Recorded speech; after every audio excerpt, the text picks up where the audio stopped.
As definições de babaca foram atualizadas. Tem sempre um PNC, e eu vou tentar colocar a legenda sem com que o YouTube reduza a visibilidade deste conteúdo, que acaba estragando a diversão da galera. Eu não cheguei a comentar sobre isso no targethd.net, apesar de que eu fiz questão de fazer o artigo lá para o meu blog principal, porque eu queria audiência, eu queria o hype. Mas o que aconteceu? A Nintendo entrou com um acordo com a Yuzu, que era um dos principais emuladores para o Nintendo Switch, para encerrar o emulador e as suas atividades, e enfim, acabou a festa de uma galera.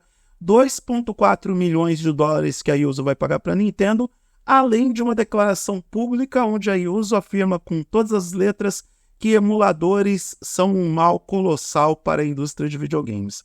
Há uma certa controvérsia nisso. Eu não concordo com essa visão e muita gente não concorda, inclusive alguns legisladores lá nos Estados Unidos que entendem que os emuladores não são prejudiciais para a indústria de videogames e que em alguns casos ajudam a preservar a história dos jogos, porque todo mundo sabe que alguns títulos simplesmente desaparecem do mercado porque os desenvolvedores não têm o devido cuidado de deixar esse legado salvo, de oferecer para os jogadores possibilidades de comprar esses jogos mesmo em formato digital e restrito nas suas plataformas. A dona Nintendo mesmo tem uma enorme dificuldade em distribuir jogos do passado para suas plataformas mais recentes, mas a galera tinha como refúgio o emulador Yuzu, que era bem competente, ele rodava os jogos do passado no Nintendo Switch e também em algumas plataformas como computadores com Windows.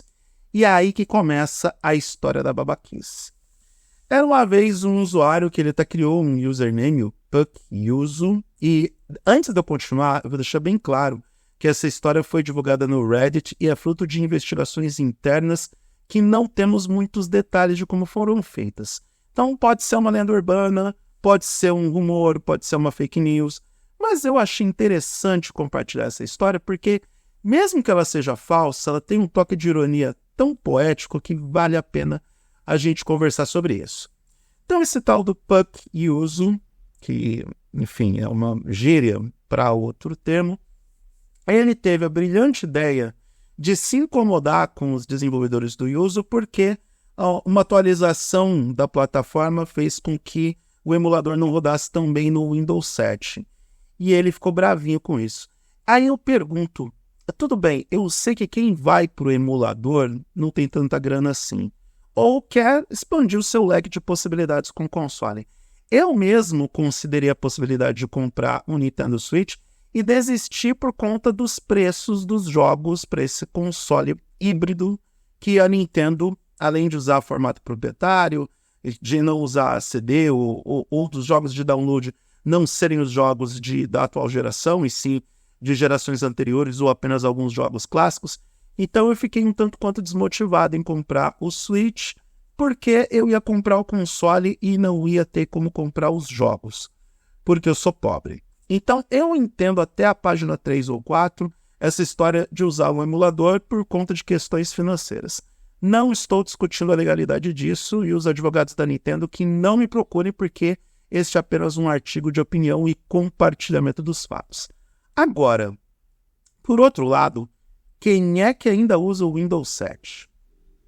Tá, eu sei que ele é um ótimo Windows, é uma das melhores versões do sistema operacional da Microsoft, mas convenhamos, a tecnologia avançou pra caramba. Do Windows 7 até o Windows 11, por mais problemática que a atual versão do sistema operacional da gigante Redmond seja, não faz muito sentido alguém utilizar o Windows 7, a não ser que ele esteja numa máquina muito restrita ou que realmente ele não conte com, sei lá, R$100, e eu sei que não foi no Brasil, esse cara é norte-americano, mas que não conte com R$100 para comprar uma licença para o Windows 10, e eu estou falando de licença OEM, licença alternativa, não é nem licença pirata.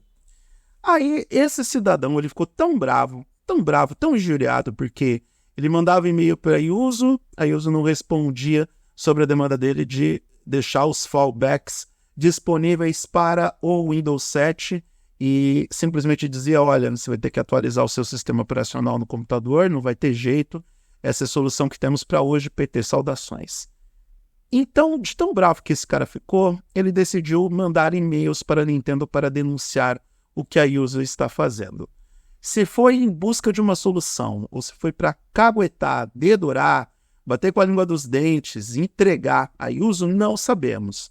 Acontece que esse cidadão mandou nada menos que 93 e-mails para os mais diferentes departamentos da Nintendo só para ter uma resposta desta palhaçada, suposta palhaçada, que a Yuzu fez com ele e com o seu Windows 7, não colocando todos os recursos possíveis para que o emulador rodasse bem em um sistema operacional que é mais velho do que a sua mãe.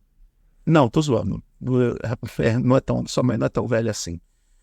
Enfim, eu não sei se essa história é verdade. Eu achei curioso e achei muito interessante porque encontraram os registros desses e-mails e encontraram os endereços para o qual o cidadão encaminhou a sua reclamação. O que deve ter acontecido se essa história for verdade?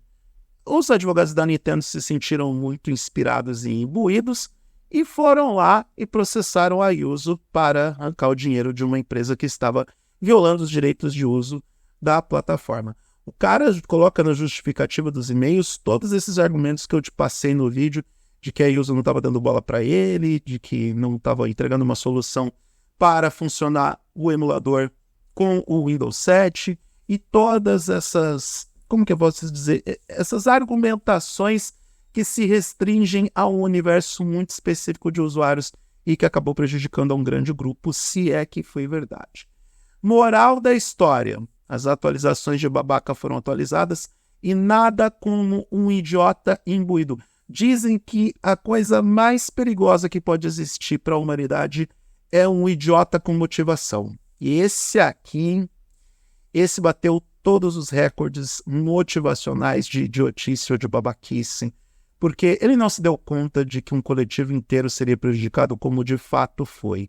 Um dos principais emuladores do Nintendo Switch fechou as portas e um monte de usuários órfãos e sem tanta grana assim simplesmente ficou a ver navios, porque a Nintendo, esta empresa gigante e que oferece jogos de entretenimento para uma galera pelo menos 40 ou 50 anos, ela, ao mesmo tempo, ela é uma predadora e adora perseguir a galera da emulação e adora ser implacável nessa, como que eu vou dizer, nesse recurso que permite que os jogadores resgatem os jogos do passado de uma forma mais prática e econômica. Se a Nintendo ainda oferecesse uma possibilidade ou uma via da gente ter esses jogos de forma legalizada, mesmo que a gente pagasse por isso, tudo bem. Mas não é o caso da Nintendo. Ela prefere transformar a vida de todo mundo no inferno e em algo pior do que o inferno, em quem investe na emulação dos jogos. E essa é a história divertida de hoje. Menos de 10 minutos, acho que valeu a pena. Então, se você gostou do que viu nesse vídeo, se inscreva nesse canal, dê o like para o YouTube perceber que esse conteúdo foi relevante para você e pode ser relevante para outras pessoas. Clique na sineta para receber as notificações de novos vídeos. Compartilhe esse conteúdo com amigos e familiares que gostam do mundo dos videogames e dessas curiosidades pitorescas e um tanto quanto bizarras. E acesse oeduardomoreira.com.br, porque da onde veio esse, vem mais. Tudo bem, isso aqui eu publiquei lá no targethd.net, mas prometo trazer mais curiosidades sobre cultura pop, tecnologia, música, games, esportes e derivados. Se você quiser me seguir nas redes sociais, seja bem-vindo, eu sou Eduardo Moreira. É só me procurar no @oeduardomoreira, que eu estou em todas as plataformas. Um grande abraço para todo mundo e até a próxima.